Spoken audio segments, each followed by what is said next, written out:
Jane the Killer. On a hot summer night, around 4:33 in the morning, as Jeff the Killer took another victim, a young wife, and also leaving her husband with a massive skull fracture as a result of blunt force trauma, the only one to survive was the couple's 4-month-old baby that police have discovered crying in its crib. Alongside the child, police have found a letter which was written on the back of a paper grocery bag, written in black Sharpie marker, and a Motorola droid faintly illuminated the baby's blanket.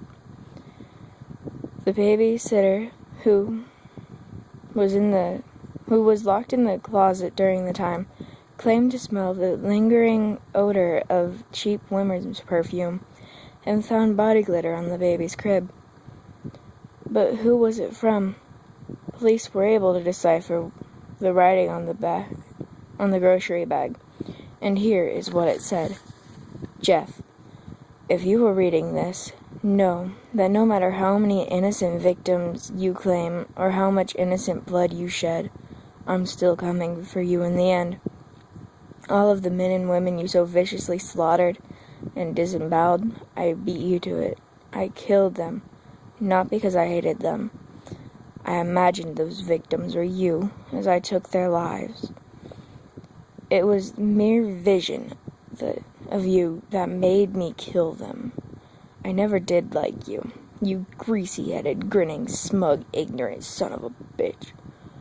My black eyes may look like I'm void of vision, but I'm not stupid.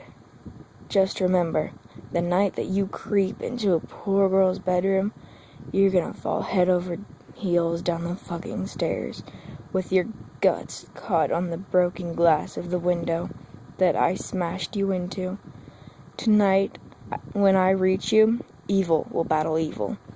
Winner kills all, and the only one who will not get out alive is you.